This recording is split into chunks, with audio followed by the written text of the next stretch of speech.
The silence felt like a physical weight crushing the room. I watched my 8-year-old daughter Emma freeze, her science project still clutched in her small hands, her eyes widening with shock and hurt. My mother had just said the unthinkable, loud enough for everyone to hear after Emma accidentally knocked over a glass of water near my sister Bella's son. We wish Bella's kids were our only grandkids. The words hung in the air like poison. Emma's lower lip trembled before she dropped her project and ran from the dining room, sobbing. My sister Bella looked away uncomfortably while her perfect children sat smugly. I didn't cry. I didn't scream. Something deep inside me shifted, hardened, and I knew this moment would change everything. I grew up in a modest 2-story house in suburban Pennsylvania, where the changing seasons marked the rhythm of our lives. My childhood photos show a seemingly normal family, but even in those frozen moments, you can see the pattern that would define us.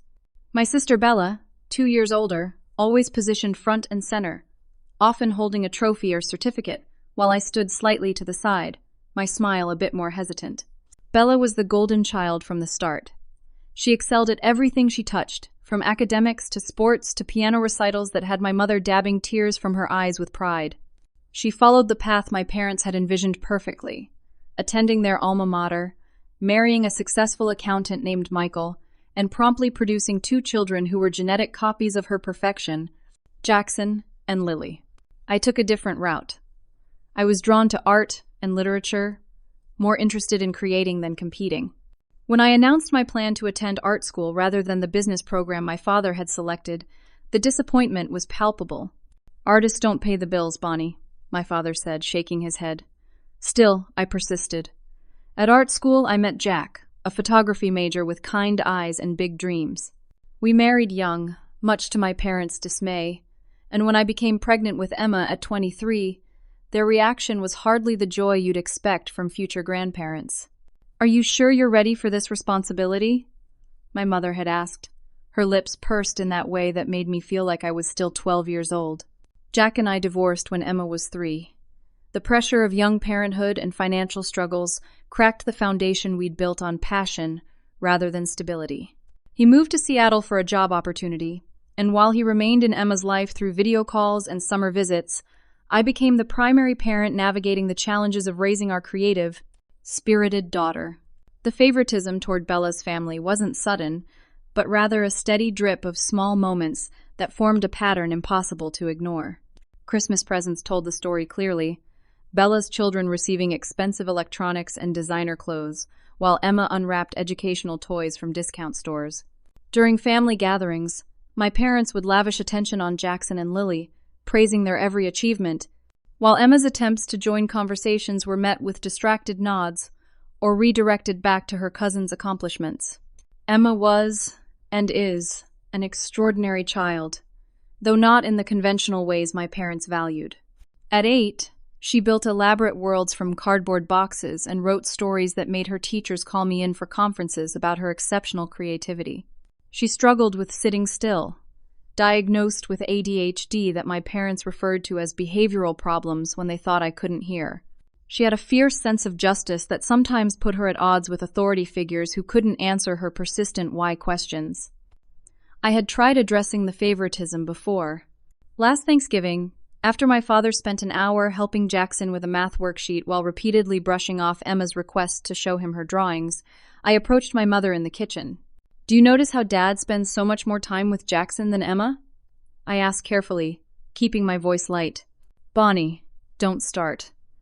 Jackson needed help with his homework. Emma just wanted attention for scribbles. They weren't scribbles, Mom. They were detailed illustrations for a story she wrote. Her teacher said they're exceptional for her age. My mother had sighed that martyred sigh she had perfected. "You've always been too sensitive. Not everything is a competition between the girls." But it was. It always had been. After the only grandkids incident and Emma's tearful escape from the dining room, I followed her upstairs to the guest bedroom where she had hidden herself in the closet, her science project in pieces around her. "They hate me," she sobbed, her small body shaking. "Grandma and Grandpa wish I wasn't born."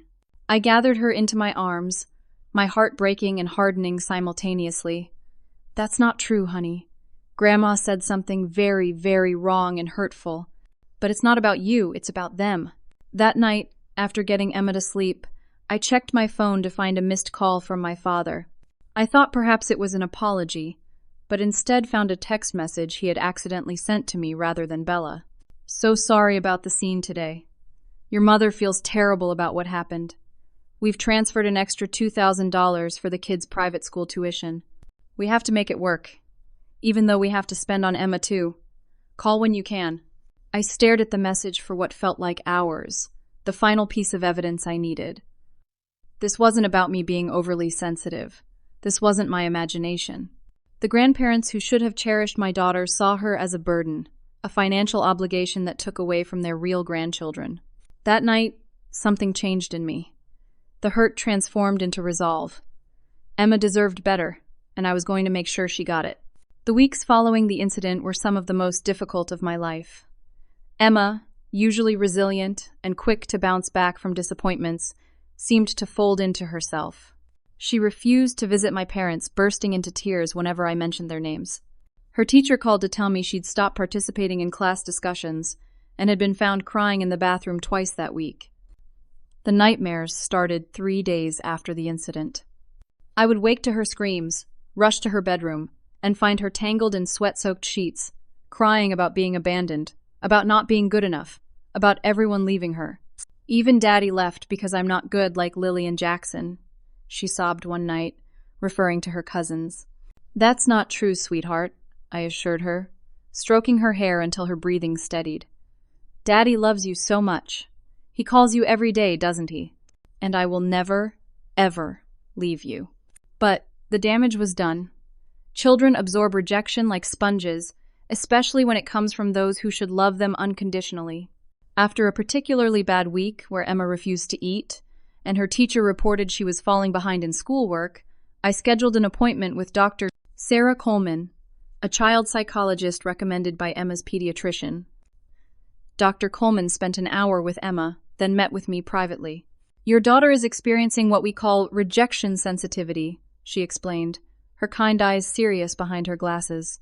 The incident with her grandparents has triggered a fear of abandonment that's affecting her sense of security and self-worth. How do I fix it? I asked, desperate for a solution. This isn't something that can be fixed overnight, Bonnie. Emma needs to know she's valued and loved consistently. But she also needs to understand that her grandparents' behavior isn't her fault. I'd recommend family therapy, including the grandparents if possible. I nodded, though I already suspected how my parents would respond to such a suggestion. I was right. I arranged a family meeting at my parents' house the following Sunday. Bella was there too, her perfect family in tow. I had asked her to leave the children at home, but she insisted they come along, claiming they had a birthday party afterward. I've asked for this meeting because what happened 2 weeks ago deeply hurt Emma, I began, my voice steady despite my pounding heart. Dr. Coleman, her psychologist, suggests family therapy to help us work through this. My mother's face instantly hardened. A psychologist? Bonnie, don't you think that's extreme? It was one comment, taken out of context.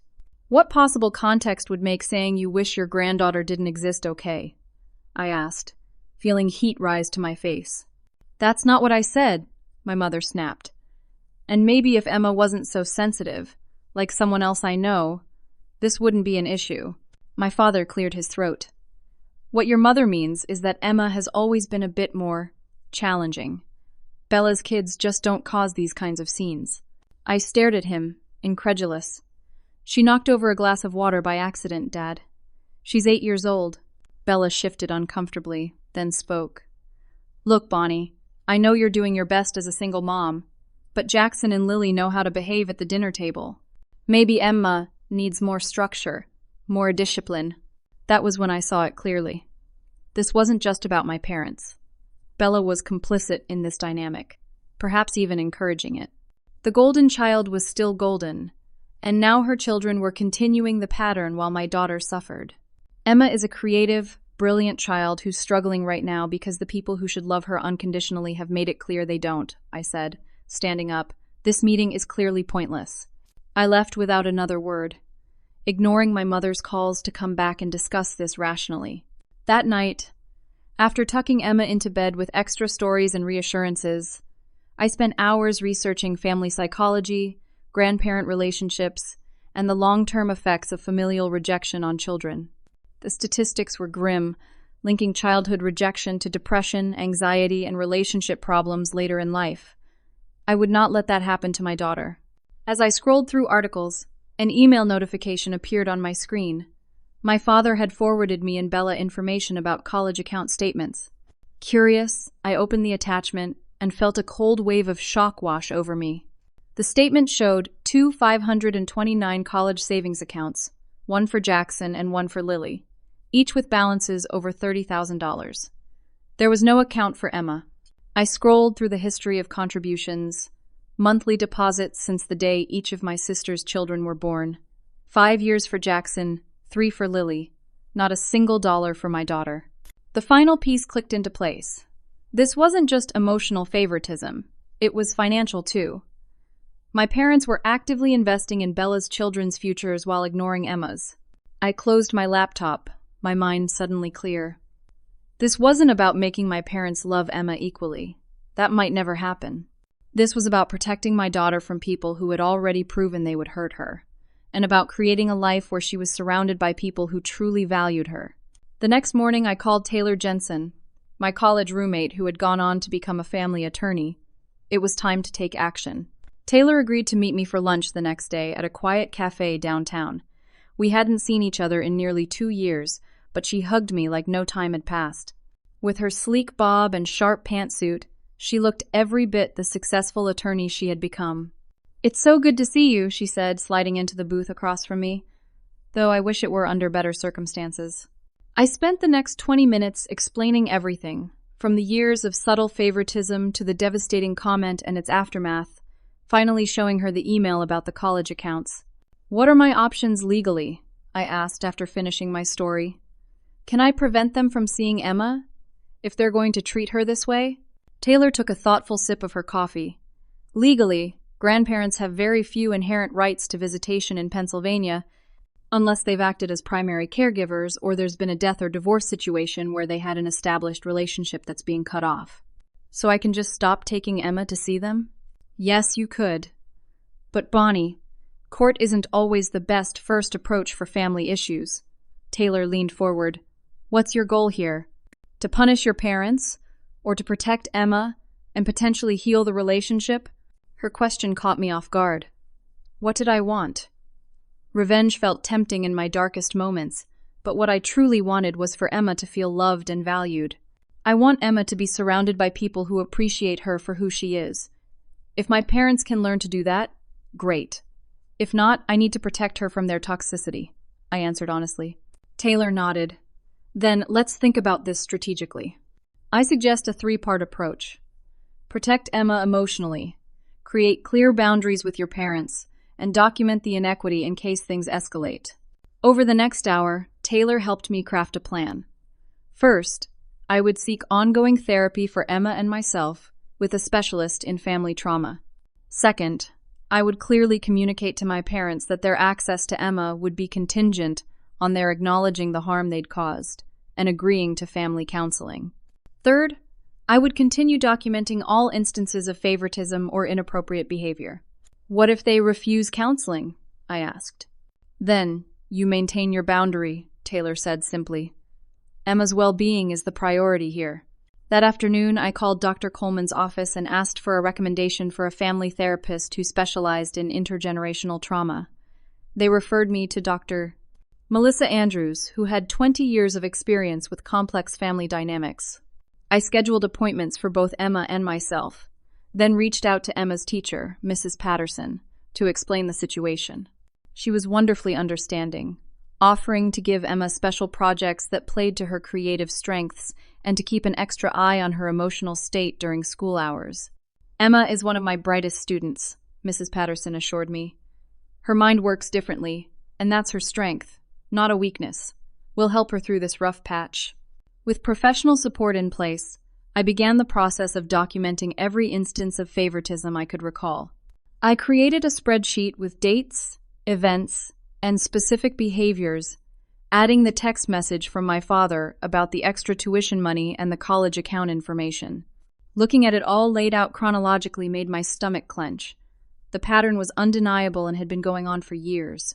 While organizing my documentation, I discovered something that made my blood boil. Scrolling through my parents' Facebook page to find dates of past family gatherings, I came across photos of a trip to Disney World 3 months ago, featuring my parents, Bella, Michael, and their kids. I had never heard a word about this trip. Clicking through the album, I saw my father lifting Jackson onto his shoulders in front of Cinderella's castle, my mother buying Mickey ears for Lily, all of them beaming in matching family t-shirts. They had taken a family vacation without ever mentioning it to us. I dug deeper and found an old email exchange between my parents and Bella discussing the dates. "These weeks work best since Bonnie and Emma couldn't attend anyway," my mother had written. No one had ever asked about our availability. We had been deliberately excluded. As I stared at the photos of the vacation we hadn't even been invited to join, my phone rang. It was Bella. "Mom and Dad said you stormed out of the family meeting," she said without preamble. "They're really upset, Bonnie." "They're upset? What about how upset Emma has been for weeks because of what Mom said?" "Look, I know Mom shouldn't have said that, but she was frustrated. Emma had been acting up all evening." I gripped the phone tighter. She was excited about her science project and wanted someone to notice her, Bella. "Your kids had been getting all the attention all night." "That's not fair," Bella protested. "It's not the kids' fault that they're easier to be around." Easier because they fit into the perfect grandchild mold? Because they don't ask challenging questions or have ADHD or need a little extra patience? Silence stretched between us. Then Bella sighed. "I don't want to fight with you. Can't we just move past this?" "Mom and Dad are talking about coming to Emma's school for Grandparents' Day next week. That should show her they care." My heart stopped. "Grandparents' Day? No one asked me about that." "Well, Emma's teacher sent out an email to all the parents. Mom and Dad assumed you'd be fine with it." I felt a cold fury building. Not only had they not apologized for deeply hurting Emma, but they were now planning to ambush her at school without my permission. "Absolutely not," I said firmly. "They are not to show up at Emma's school. She's in therapy because of them, Bella. She has nightmares because of what Mom said." "Don't you think you're overreacting?" It was one comment. It wasn't just one comment. It was years of treating her as less than your kids, and I won't allow it anymore. I ended the call, my hands shaking. Within minutes, my phone lit up with a text from my father. "Your mother and I will be attending Grandparents' Day. We have a right to see our granddaughter. Stop being difficult." That text confirmed everything. They had no remorse, no understanding of the harm they'd caused, and no respect for my role as Emma's parent. The time for hoping they would change on their own had passed.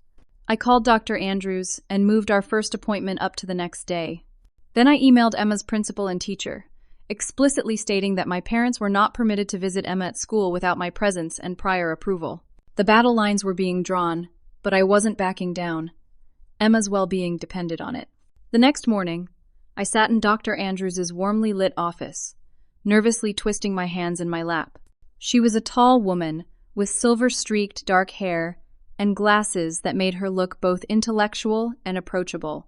"So, Bonnie," she said after I'd explained the situation, "what are your goals for our work together?"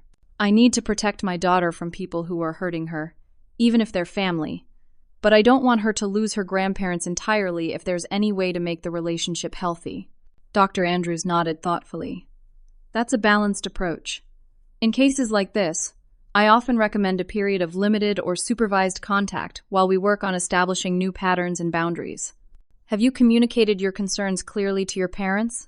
"I've tried, but they dismiss me as being oversensitive or overprotective." "Then perhaps it's time for a more formal boundary setting.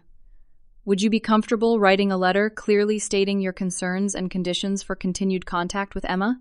The idea of putting everything in writing, of making my stand official, was both terrifying and liberating. With Dr. Andrews' guidance, I drafted a letter that evening after Emma went to bed. It was firm but not accusatory, focused on Emma's well-being rather than blame. I outlined the harmful patterns I'd observed, the impact on Emma, and my conditions. acknowledgement of the hurt caused, commitment to family counseling, and equal treatment of all grandchildren. I sent the letter by certified mail the next day, then braced myself for the fallout. It came swiftly.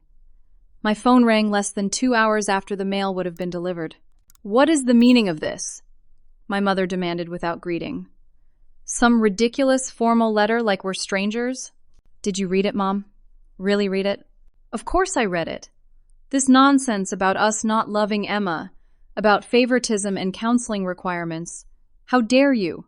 How dare I protect my daughter from being told to her face that you wish she wasn't your grandchild?" "That is not what I said. You're twisting my words and poisoning Emma against us. We have every right to see our granddaughter." "Actually, you don't," I said, surprised by how calm I felt. "Not unless I allow it. And I won't allow it until you acknowledge what you did and agree to counseling." "Is this because of the money?" she snapped. "Are you jealous that your sister's children have college funds? Maybe if you had made better life choices, you could provide those things for Emma yourself." The cruelty of her words stole my breath for a moment. "This isn't about money, Mom. It's about Emma knowing she's loved and valued for exactly who she is." "We're not discussing this further," my father's voice suddenly cut in, indicating he'd been listening on another extension. "You will bring Emma to Sunday dinner as usual, or there will be consequences." "What consequences, Dad? More favoritism? More cruelty toward an 8-year-old girl?" "I don't think so. The letter outlines my conditions. Ball's in your court." I hung up, my heart racing but my resolve firmer than ever. The next few weeks were a blur of activity as I implemented other parts of my plan. While maintaining the boundary with my parents, who continued to call and text with alternating pleas and threats, I focused on building a stronger support system for Emma. I reached out to friends I'd somewhat neglected since becoming a single mom, organizing playdates for Emma with their children. My friend Alicia, a kindergarten teacher with a daughter Emma's age, became a particular source of support, offering to watch Emma whenever I needed a break and planning special outings for the girls. I also did something I'd been hesitant to do before. I called Jack's parents, Diane and Robert, who lived about an hour away. After Jack and I divorced, contact with them had dwindled, partly due to distance and partly due to my own embarrassment at the failed marriage. But they had always been kind to Emma during our marriage, and Jack had mentioned they often asked about her during their calls. "Bonnie?" Diane sounded surprised when I called. "Is everything all right?" I explained the situation as neutrally as possible, not wanting to seem like I was trying to turn them against my own parents. "We'd love to be more involved in Emma's life," Diane said without hesitation. "We've missed her terribly. Jack shows us the pictures you send him, but it's not the same as seeing her." The following weekend, we drove to their small lakeside home. I watched with a lump in my throat as Robert swung Emma into the air, exclaiming over how tall she'd grown, and Diane presented her with a hand-knit sweater in Emma's favorite purple. They spent the day fishing off their dock, making cookies, and listening attentively as Emma showed them her science project, the one my parents had ignored. "She's remarkable," Robert told me quietly, as we watched Diane and Emma feeding ducks by the water. "So bright and creative. You're doing a wonderful job raising her, Bonnie." His simple words of affirmation brought tears to my eyes. This was how grandparents should be. We began visiting them regularly, and Emma blossomed under their attention. She still worked with Dr. Coleman on her feelings about my parents, but having loving grandparents in her life helped fill the void. My parents, meanwhile, escalated their efforts. 3 weeks after I sent the letter, I received a call from Emma's school. My mother had shown up claiming she needed to deliver an important medication for Emma. I checked Emma's records, the school secretary told me, and there was no medication listed. When I questioned her further, she admitted she just wanted to see her granddaughter. I reminded her of your instructions and asked her to leave. I thanked the secretary profusely for enforcing the boundary, then called Dr. Andrews in a panic. "This is actually a common escalation," she assured me. "Your parents are testing the boundary to see if it holds. The fact that the school upheld your wishes sends an important message. But be prepared for more tests." The next test came when my parents showed up unannounced at our house on a Saturday morning. I opened the door but didn't invite them in. "We want to see Emma," my mother said, attempting to peer around me into the house. "I was very clear in my letter," I replied steadily. "No visits until you acknowledge the harm done and agree to counseling." This is ridiculous, my father huffed. We're her grandparents. Yes, you are. And grandparents who love their grandchild don't tell her they wish she didn't exist. We never said that, my mother protested. You said you wished Bella's kids were your only grandkids. What exactly did you think that meant to an 8-year-old? They had no answer. After more attempts to get past me, they finally left, my mother in tears and my father warning ominously that this isn't over. He was right. The following Thursday evening, my phone rang with a call from Bella. You need to stop this, she said without preamble. Mom and Dad are devastated. Are they seeking counseling? Have they acknowledged what they said to Emma? They shouldn't have to jump through hoops to see their own granddaughter. Do you know what you're doing to this family? I'm protecting my daughter, I said simply. What are you doing, Bella? Standing by while your children are favored and mine is rejected? That's not fair. It's not my fault or my kids' fault that Emma is more challenging. No, but it is your fault that you've enabled and benefited from the favoritism for years. The line went quiet for a moment. Then Bella's voice changed, becoming lower and more serious. Look, Bonnie, you need to fix this. Mom and Dad have talked to a lawyer about grandparents' rights. They're planning to take legal action to force visitation. My blood ran cold. They're what? They've consulted with Attorney Wilson about filing for court-ordered visitation. They're serious, Bonnie. Just give in before this gets ugly. I hung up, my mind racing. Could they actually get a court to force Emma to visit them? I immediately called Taylor, who promised to research Pennsylvania grandparent visitation laws more thoroughly and get back to me. That night, I held Emma extra tight as I tucked her in, watching her peaceful, sleeping face and promising silently that I would protect her, no matter what. My phone rang just as I was getting ready for bed myself. It was Taylor. I've looked into it, she said without preamble. In Pennsylvania, grandparents can petition for partial custody or visitation in certain situations, including when there's been a separation or divorce of the parents. Since you and Jack are divorced, they could technically file. So they could win? I asked, my stomach dropping. Not necessarily. The court always considers what's in the best interest of the child. If you can demonstrate that visits with your parents are harmful to Emma's emotional well-being, especially with documentation from her therapist, you have a strong case. Plus, the burden is on them to prove that visitation would not interfere with the parent-child relationship, which clearly it would in this case. I breathed a little easier. So what do I do now? Document everything. Every call, every text, every attempt to circumvent your boundaries. And have Dr. Coleman document Emma's emotional state and progress. If they do file, we'll be ready. As I hung up, a new text came through from my father. You've left us no choice but to pursue legal options. This could all be avoided if you would just be reasonable. I didn't respond. The battle lines were now officially drawn, and I needed to prepare for war. 3 days later, a thick envelope arrived from Wilson and Associates, my parents' attorneys. Inside was a formal letter outlining their intent to file for grandparent visitation rights, claiming that I was unreasonably preventing them from maintaining their relationship with Emma. I forwarded the letter to Taylor immediately, who called me within the hour. Don't panic, she said. This is mostly posturing at this stage. They're hoping you'll cave under the threat of legal action. I won't, I said firmly. Not unless they meet the conditions I set out. Good. Now, let's prepare our response. I'll draft a letter addressing the legal aspects, but I think we should also include documentation of the pattern of favoritism and the harm it's caused Emma. Over the next week, Taylor and I gathered our evidence. The text message about the extra tuition money, screenshots of the college fund statements, Dr. Coleman's professional assessment of Emma's emotional state following the only Grandkids incident, and a detailed timeline of events leading up to my decision to restrict contact.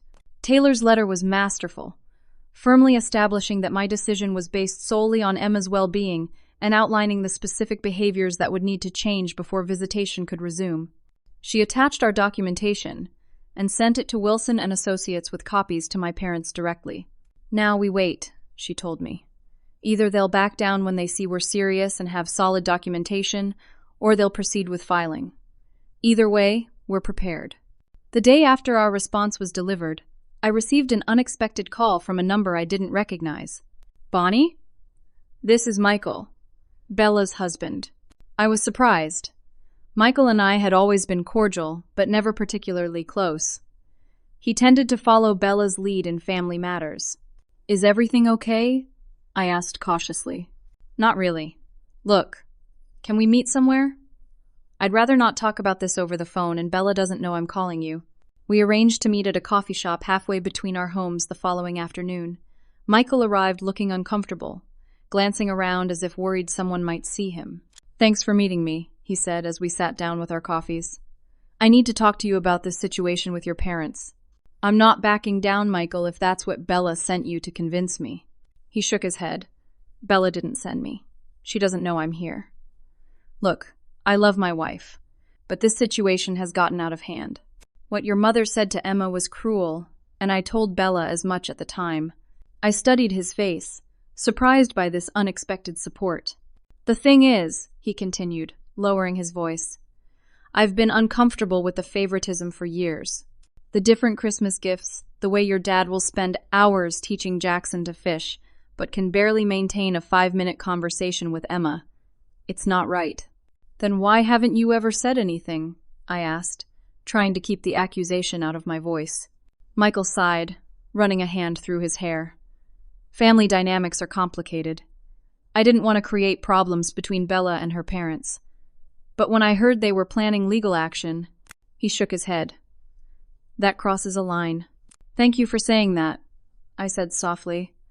It means a lot to know someone else has seen it too. Michael reached into his pocket and pulled out a folded piece of paper. There's something else you should know. Your parents have been paying our mortgage for the past 3 years. He slid the paper across to me. It was a bank statement showing regular transfers from my parents' account to an account labeled Willow Street Property. That's our house, he explained. When we bought it, your father insisted on helping us out. We make a small payment to them each month, but they cover about 70% of the actual mortgage. I stared at the paper, a fresh wave of hurt washing over me.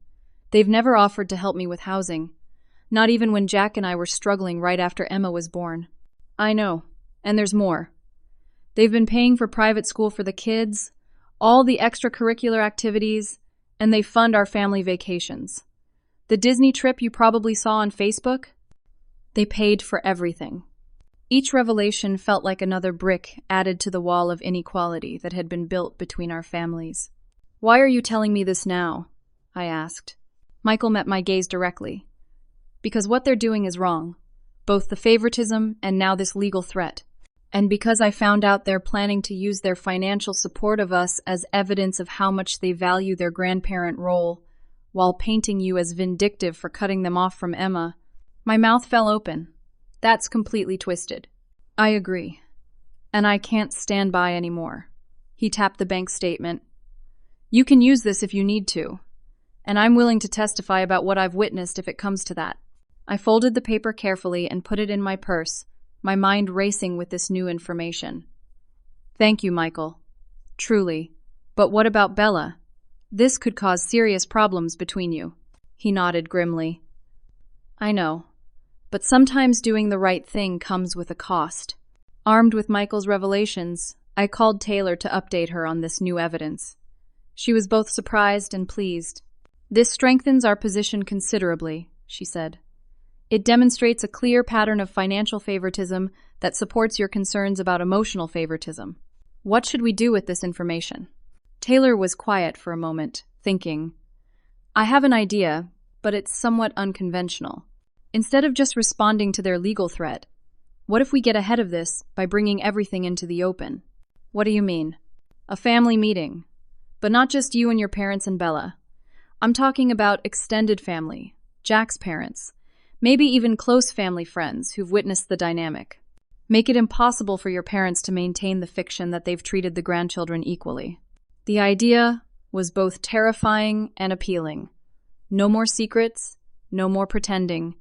Everything out in the open. It would be intense, I said hesitantly. Absolutely. But it might be the shock they need to actually see their behavior clearly. And having witnesses makes it harder for them to dismiss your concerns as you being oversensitive. After discussing the details with Taylor, I began reaching out to family members. My Aunt Susan, my father's sister who had always been kind to Emma, my Uncle Dave and his wife Lisa, who had commented on the favoritism at last year's 4th of July picnic, Jack's parents, who had witnessed it firsthand during our marriage, and finally, Bella and Michael. To my surprise, most agreed readily to attend, expressing concern about the escalating conflict. Bella initially refused but eventually agreed when Michael insisted. I chose a neutral location, a private room at a local community center, for the following Saturday afternoon. Taylor would be there for support, and I had arranged for Emma to have a special day out with Alicia and her daughter. As I prepared for the meeting, gathering my evidence and practicing what I would say, I felt a strange calm descend.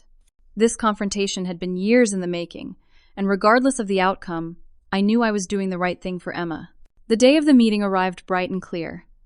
I arrived early with Taylor to set up the room, arranging chairs in a circle and setting up a small table with water and coffee. My hands shook slightly as I laid out copies of the key evidence I planned to present. People began arriving, greeting each other somewhat awkwardly given the circumstances. Jack's parents gave me supportive hugs. Aunt Susan squeezed my hand and whispered, "It's time someone stood up to them." Bella and Michael arrived next, Bella pointedly avoiding my gaze while Michael gave me a subtle nod of encouragement. Finally, my parents walked in, looking defensive and angry. "What is the meaning of this ambush?" my father demanded, looking around at the gathered family members. "This isn't an ambush, Dad," I said calmly. "It's a family meeting to address issues that affect us all. Please, sit down." Once everyone was seated, I took a deep breath and began. "Thank you all for coming. I've asked you here because there's a situation that has been hurting Emma deeply, and despite my attempts to address it privately with my parents, it has now escalated to legal threats." I explained the incident with my mother's only grandkids comment, Emma's subsequent emotional distress, and my decision to restrict contact until my parents acknowledged the harm and agreed to counseling. "That's ridiculous," my mother interrupted. "One comment taken out of context does not justify keeping our granddaughter from us." "It wasn't one comment, Mom," I said evenly. "It was the culmination of years of treating Emma as less than her cousins." I then presented my evidence methodically, showing the different gift values, the college fund statements, and finally, with an apologetic glance at Michael, the mortgage payment information. "The pattern is clear," I concluded. Jackson and Lily receive not only more attention and affection, but also significant financial advantages that Emma does not. When I tried to address this privately, I was dismissed and eventually threatened with legal action. The room was silent as I finished. My father's face had grown progressively redder, while my mother stared stonily at the floor. "Richard, Nancy," Aunt Susan said finally, turning to my parents. "Is this true? Have you really been treating the grandchildren this differently?" "We help all our grandchildren," my father said stiffly. "But not equally," Michael spoke up unexpectedly. "Let's be honest here. Jackson and Lily get everything. Emma gets scraps of attention when it's convenient." Bella turned to him, betrayal in her eyes. "Michael, it's true, Bella, and you know it," he said quietly. "We've benefited from it for years, but that doesn't make it right." My mother suddenly stood up. "This is outrageous. We've done nothing but try to help our family, and this is the thanks we get? A public humiliation?" "No one is trying to humiliate you," I said. "I'm trying to protect Emma from being hurt by people who should love her unconditionally." "We do love her," my mother insisted. "Then why did you tell her you wished she wasn't your granddaughter?" "I never said that." "You said you wished Bella's kids were your only grandkids. What's the difference?" As they continued to deny and deflect, I felt a calm determination settle over me. It was time for my final piece of evidence. "I didn't want to do this," I said, reaching for my phone. "But since you continue to deny what was said, I have no choice." I played an audio recording. My mother's voice filled the room, clear and unmistakable. "God, Richard, I sometimes wish Bella's children were our only grandchildren. Emma is so difficult, just like Bonnie was. Always questioning, never just doing what she's told. And that ADHD business, it's just an excuse for poor parenting." The recording continued, capturing a conversation between my parents that I had accidentally recorded when I called my father's phone during a visit last year, and it answered without him realizing. I had discovered it weeks later when searching through my call history for another reason. As the recording played, my mother's face drained of color. My father stared at the floor. When it ended, the room was deathly silent. "That's taken out of context," my mother finally whispered, but there was no conviction in her voice. "There is no context where that would be acceptable," Diane, Jack's mother, said firmly. "That child is a treasure. And if you can't see that, it's your loss." "I have more recordings," I said quietly, "including one where you discussed how unfortunate it was that I had a child at all, since I wasn't mother material like Bella." My parents looked trapped, cornered by their own words. The extended family members exchanged uncomfortable glances. "I don't want to use these recordings," I continued. "I don't want to take legal action. All I want is for Emma to be treated with the love and respect she deserves. If you can't do that, then you shouldn't be in her life until you can." My father stood abruptly. "This meeting is over. Nancy, we're leaving." As they gathered their things, I made one final plea. "Please, think about what's really important here. Not your pride, not who's right or wrong, but your relationship with your granddaughter. She loves you despite everything, and she deserves better." They left without another word, my mother in tears and my father's face like stone. I sat down, suddenly exhausted. "You did the right thing," Taylor assured me, squeezing my hand. The rest of the family expressed their support as well, even Bella, who approached me hesitantly after most others had left. "I didn't know it was that bad," she said quietly. "The things Mom said on that recording. It's been that bad for years, Bella." She nodded slowly. "I see that now. I'm sorry I didn't before." As everyone departed, I felt both drained and somehow lighter. The truth was finally out, for better or worse. What happened next was up to my parents. I didn't hear from my parents for 3 days after the family meeting. The silence was both a relief and a source of anxiety as I wondered what their next move would be. Emma continued her therapy sessions, and I focused on maintaining our new normal, grateful for the support network we had strengthened. On the 4th day, I received a formal letter from my parents' attorney withdrawing the threat of legal action for grandparent visitation. It stated simply that my parents had decided not to pursue the matter at this time, which left the door open for future attempts but gave us breathing room. "It's a positive sign," Taylor said when I called her about the letter. "The recordings probably made them realize they'd have a hard time convincing a judge they were acting in Emma's best interest. I hope she was right, that my parents were rethinking their approach rather than simply regrouping for another attack." As the days passed without further contact, I began to believe we might have reached a stalemate, if not a resolution. Then the phone calls began. Not from my parents directly, but from family, friends, church members, and business associates of my father. "Nancy is absolutely devastated," reported Mrs. Henderson, my mother's bridge partner of 20 years. "She cries constantly about missing Emma. I don't know what's happened between you two, but surely you can find it in your heart to forgive her?" "Richard says you've cut them off completely from seeing Emma," said Mr. Barton, my father's golf buddy. "That seems extreme, doesn't it? They're not getting any younger, you know." Each call followed the same pattern. Concern about my parents, subtle or not so subtle pressure for me to relent, and no acknowledgement of what had actually happened or the harm done to Emma. It became clear that my parents were sharing a carefully edited version of events that cast them as victims of my unreasonable demands. "This is a common tactic," Dr. Andrews explained during one of our sessions. "It's called triangulation, bringing in third parties to apply pressure rather than addressing the issues directly. The best response is to be brief but clear about your boundaries while not getting drawn into defending yourself." I took her advice, developing a simple response. "This is a private family matter that I'm handling in the way that best protects my daughter's well-being. I appreciate your concern, but this isn't something I'm discussing with others."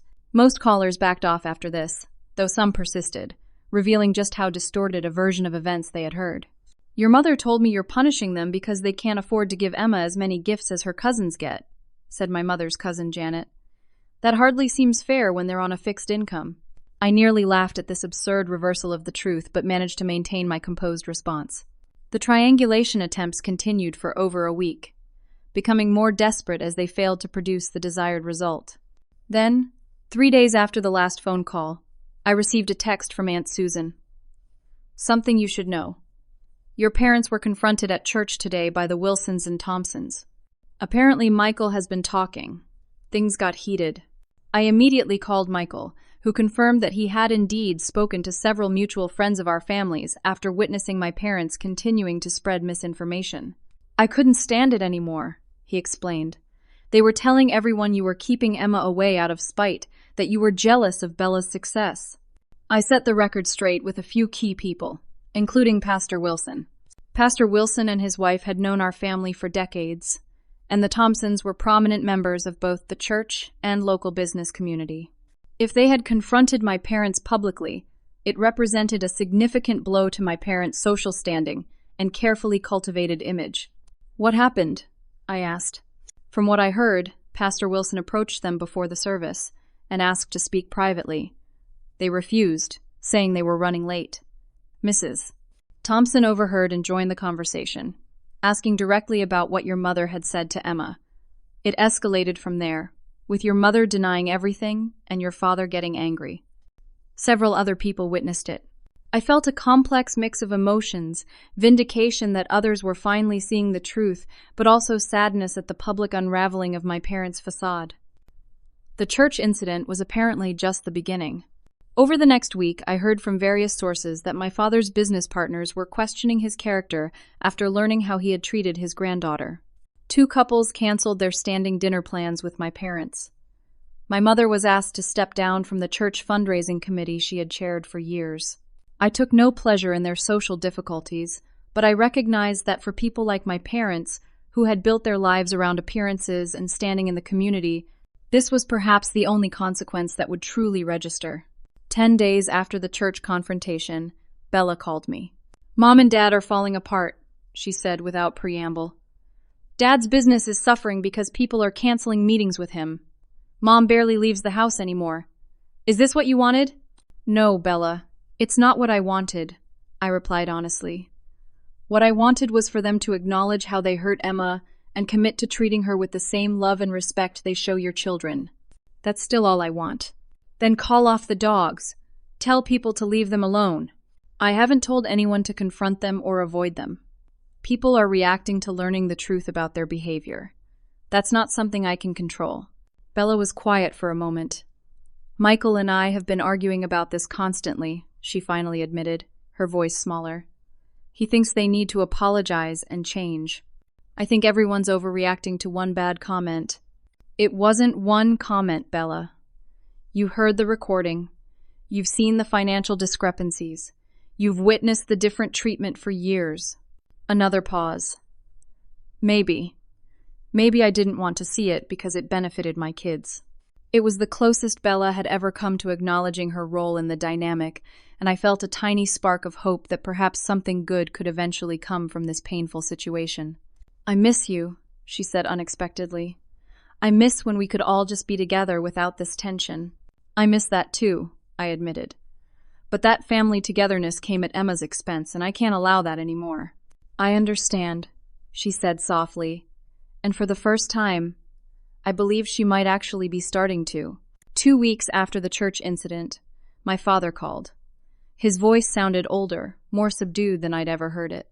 "We need to talk," he said. "Not over the phone. In person." I agreed to meet him, alone, at a neutral location, a quiet cafe where we'd be unlikely to run into anyone we knew. When I arrived, I was shocked by his appearance. He had lost weight, and his normally immaculate attire was slightly rumpled. He looked like a man who hadn't been sleeping well. "Thank you for coming," he said as I sat down across from him. I waited silently, determined not to make this easy for him. "The past few weeks have been." He paused, searching for words. "Difficult. Your mother is not well. She's barely eating, hardly sleeping." "I'm sorry to hear that," I said, and meant it. Despite everything, I didn't want my parents to suffer. Things at church, in the community, people are looking at us differently. Business contacts are canceling. Friends aren't returning calls. I simply nodded, still waiting. He took a deep breath. I want to know what it will take to end this. End what, exactly? This situation, the estrangement, the community reaction. I studied him carefully, trying to gauge his sincerity. Has anything changed, Dad? Do you understand why I had to take the stand I did for Emma's sake? He looked down at his coffee. I understand that things got out of hand, that perhaps your mother said some things she shouldn't have. That's not enough, I said quietly but firmly. This isn't about saving face or restoring your social standing. It's about Emma's well-being and her relationship with grandparents, who truly value her for who she is. What do you want from us, Bonnie? There was a hint of his old impatience. The same things I outlined in my original letter: acknowledgement of the harm caused to Emma, commitment to family counseling, equal treatment of all grandchildren, emotionally and financially. That's it. That's all it's ever been about. He was silent for a long time. Then, to my surprise, his eyes filled with tears. I had seen my father cry exactly once before, at his own father's funeral. I don't know how to fix this, he admitted, his voice rough. I don't know how to be different than I've always been. It was the most vulnerable I had ever seen him, and it cracked something open in my heart. That's what the counseling is for, I said gently. No one is expecting instant perfection, just a genuine commitment to change. He nodded slowly. I'll talk to your mother. This has been harder for her. As our meeting ended, he asked hesitantly, How is Emma? She's doing better, I said truthfully. She has good support around her. That's good, he said. That's good. It wasn't a breakthrough, but it felt like the first small crack in the wall between us, a tiny opening where light might eventually enter. 2 months passed with no direct contact from my parents, though Bella kept me updated on their state of mind. According to her, they had begun seeing a therapist, which surprised me given their previous dismissal of that psychology nonsense. My father's business was slowly recovering as he worked to repair damaged relationships, and my mother had started venturing out socially again, though she was notably more subdued. During this time, Emma continued to flourish with the support of her therapy and our strengthened circle of caring adults. Jack's parents had become regular fixtures in our lives, visiting at least twice a month and FaceTiming Emma weekly. Her nightmares had stopped, and her teacher reported that she was once again participating enthusiastically in class. We had established new traditions and rhythms that didn't revolve around my parents' approval. Sunday dinners, once a tense obligation at my parents' house, became relaxed gatherings with friends at our home.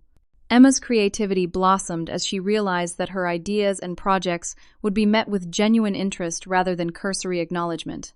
One particularly significant moment came when Emma won a district-wide science competition with an elaborate project on ecosystem interdependence.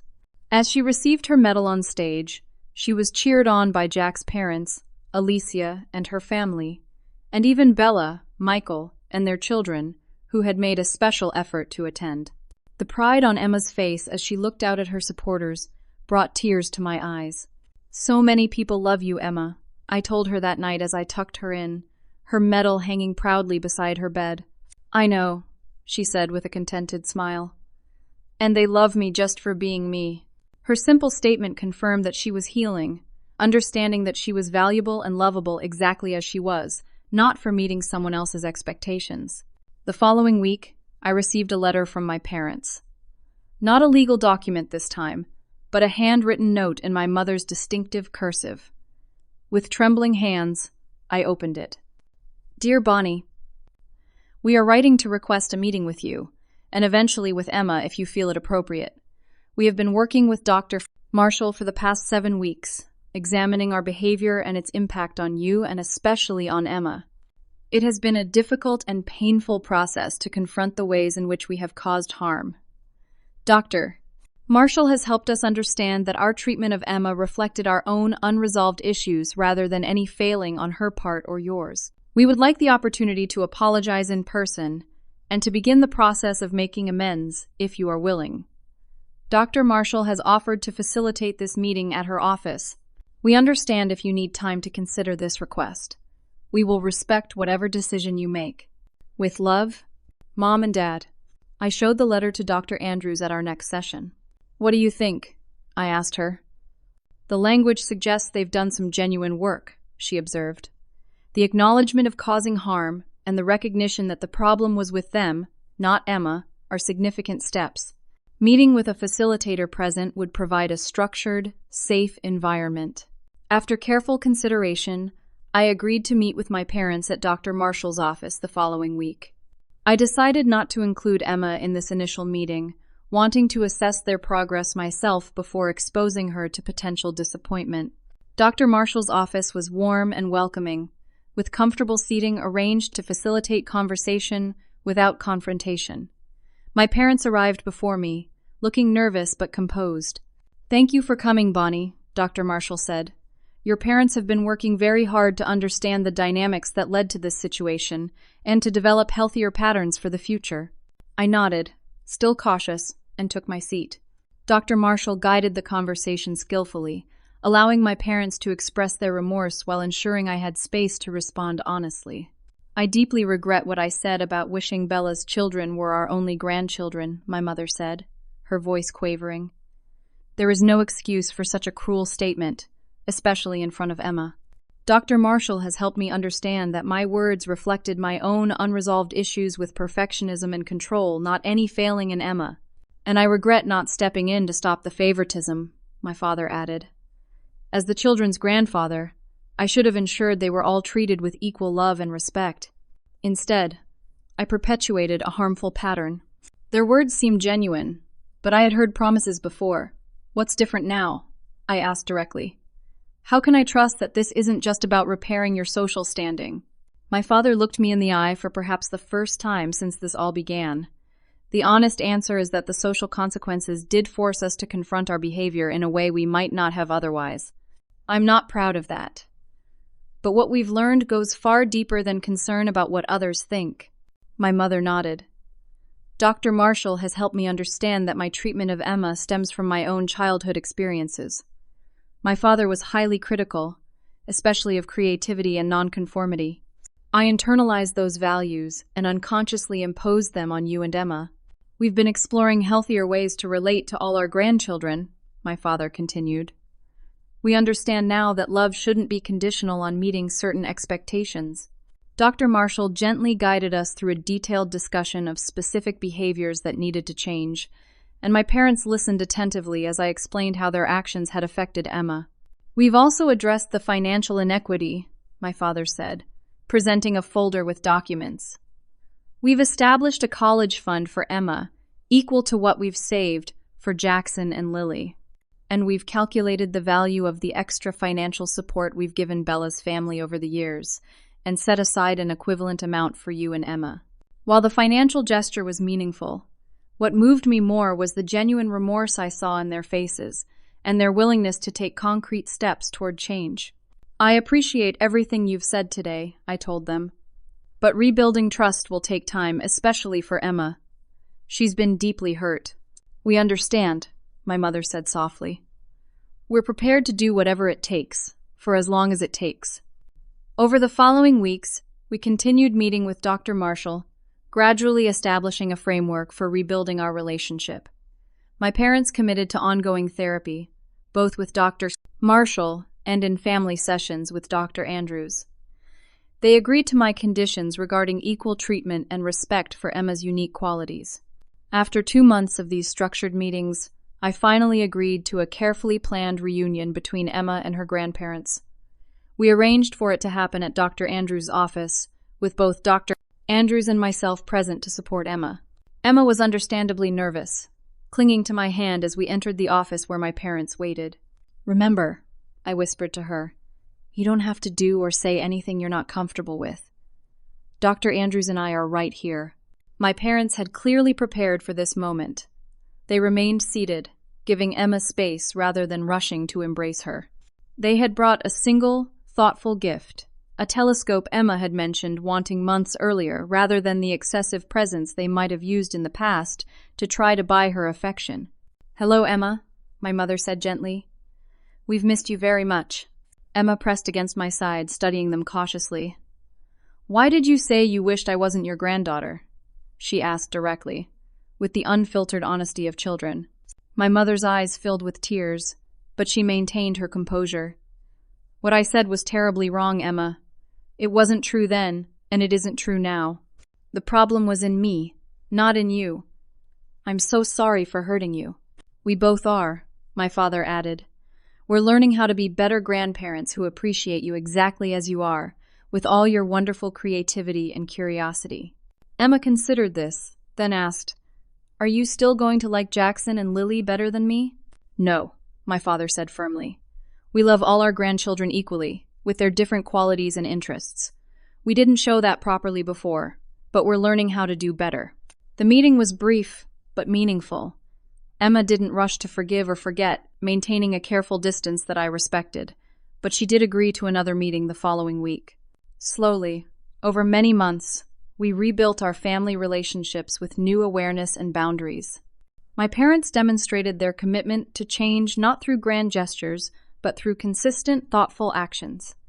They attended Emma's science fair and listened attentively as she explained her project. They invited both families to dinner and ensured each child received equal attention and affirmation. They began family therapy sessions with Bella's family as well, addressing the enabling role she and Michael had played in the dynamic. 1 year after the fateful "only grandkids" comment, we gathered for Emma's 9th birthday celebration. It was the first full family gathering since the confrontation, held at a neutral location, a local park with plenty of space for the children to play. I watched carefully as Emma proudly showed my parents the certificate for a special science award she had recently received. Instead of the cursory acknowledgement of the past, they responded with genuine interest and pride. Tell us more about how you designed your experiment, my father asked, sitting down beside her on a park bench. What gave you the idea to approach the problem that way? My mother added, clearly engaged in the conversation. Emma's face lit up as she explained her process, growing more animated as she realized they were truly listening. Later, I noticed my parents giving equal time and attention to Jackson and Lily, appreciating their interests without creating comparisons or competition. As the party wound down, my mother approached me, where I stood watching the children play. Thank you, she said simply. For what? For having the courage to hold us accountable. For giving us the chance to change. She looked over at Emma, laughing as she showed her cousins how to use her new microscope. We almost lost something precious because of our own blindness. My father joined us, nodding in agreement. It's not easy to face your own failings, especially when you've spent a lifetime believing you were right. But the alternative was losing our relationship with you and Emma. That was unthinkable. That evening, after all the guests had gone and Emma was getting ready for bed, she called me into her room. Mom, can I tell you something? Of course, sweetheart.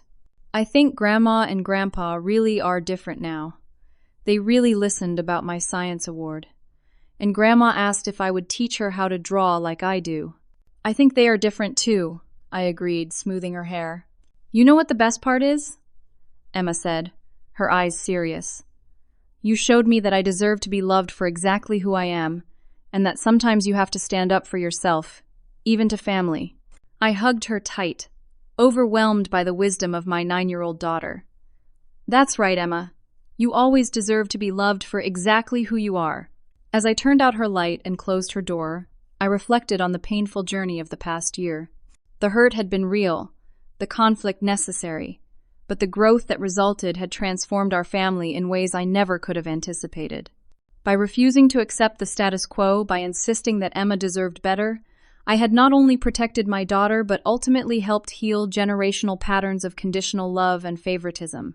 Standing up for what's right, especially when it means confronting family, is never easy. But sometimes, it's the only way forward. Sometimes, love means having the courage to demand better from those who should know better. And sometimes, the most powerful lesson we can teach our children is that they deserve to be cherished, exactly as they are. No compromises, no conditions, no exceptions. Have you ever had to take a stand against family members to protect someone you love? I'd love to hear your experiences in the comments below. And if this story resonated with you, please like, subscribe, and share it with someone who might need to hear that they're not alone in navigating difficult family dynamics. Thank you for listening to my journey, and I wish you courage and strength in your own.